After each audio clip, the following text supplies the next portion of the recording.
안녕하십니까. 2024년 7월 8일 월요일입니다. 코페스 동반자 채널에서 오늘은 한국 자주포 전차 세계 수출 1위 등급, 유도 무기 수출 더 집중해야, 이런 주제와 인도의 조라와르 경전차가 개발 2년 만에 발표됐다는 소식, 그리고 이스라엘이 이중로터 무인기를 전력화한 지 처음으로 실전 배치해서 상당한 효과를 봤다는 소식에 대해서 말씀을 전해드리기로 하겠습니다. 다들 아시겠지만 자주포는 한국이 세계 수출 1위다. 이 정도는 국민 상식이라고 해도 과언이 아닐 겁니다. 그런데 왜 또 들먹이냐, 이렇게 생각하시는 분들이 계시겠지만 그 총 수출량과 한국의 자주포 수출에 대한 지위, 이게 상당히 의미가 있습니다. 지금 세계 방산 수출 시장을 주도하고 있는 나라들은 이미 세계 1차 대전, 2차 대전 때부터 세계를 주도하는 강대국들입니다. 당연한 거죠. 그런데 한국은 그 당시에 국가가 존재하지 않거나 또는 그 후에도 상당 기간 세계 최대 빈국 중에 하나였다는 게 의미가 있는 겁니다. 요즘 젊은 분들은 잘 모르시겠지만 제가 군대 생활할 때는 적재 훈련을 한다, 이렇게 되면은 지금처럼 차량이 출동해서 차량에다 물건을 싣는 그런 훈련이 아닙니다. 행정반 앞에다가 횟가루로 차를 그려놓는 겁니다. 트럭으로 차 적재함을 그려놓고 거기다가 싣는 겁니다. 차가 없으니까 차가 올 수가 없습니다.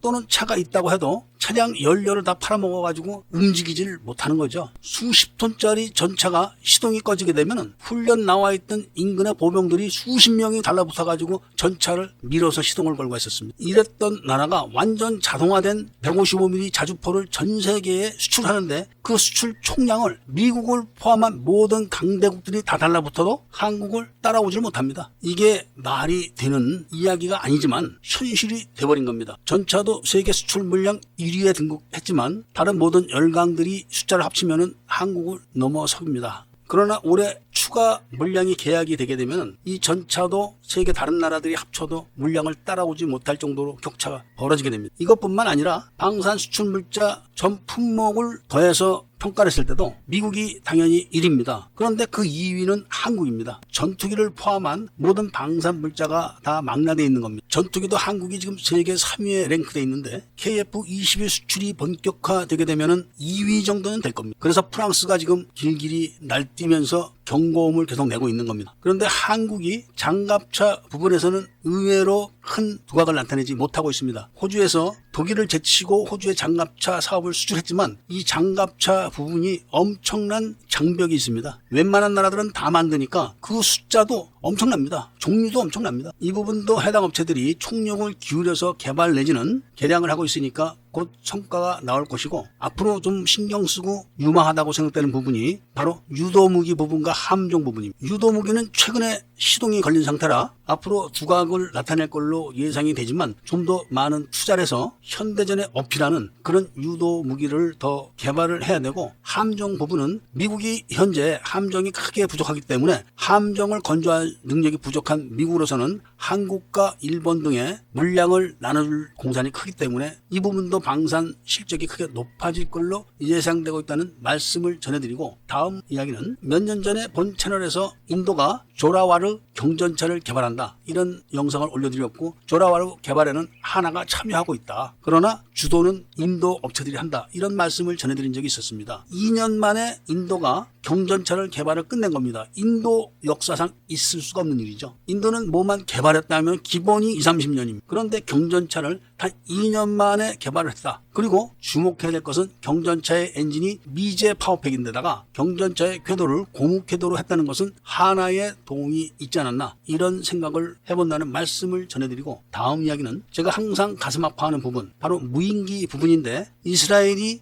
이중로터 무인기를 전력화한 지 1년 만에 실전에 투입해서 큰 효과를 봤다는 겁니다. 이스라엘의 이중로터 무인기는 우리나라 풍산이 개발한 이중로터 무인기의 몇 분의 1 성능밖에 없습니다. 그럼에도 불구하고 이스라엘 군 관계자들은 극찬을 했습니다. 앞으로 모든 근접전은 이 이중로터 무인기로 인해서 아군에게 유리하게 전개된다, 이렇게 이야기할 정도로 이중로터 무인기의 성과가 굉장히 높다는 겁니다. 그것도 풍산 이중로터 무인기의 몇 분의 1 성능을 가진 이스라엘제 이중로터 무인기가 그렇다는데, 한국 풍산이 개발한 이중로터 무인기를 하루빨리 전력화하고 전군에 대량 보급해야 된다는 말씀을 전해드리면서 오늘 이야기를 마치고자 합니다. 애국 시민분들과 밀매분들께서는 구독을 꼭 해주시고 좋아요와 알림 설정을 부탁드리면서 이야기를 들어주신 데 대해서 감사드립니다.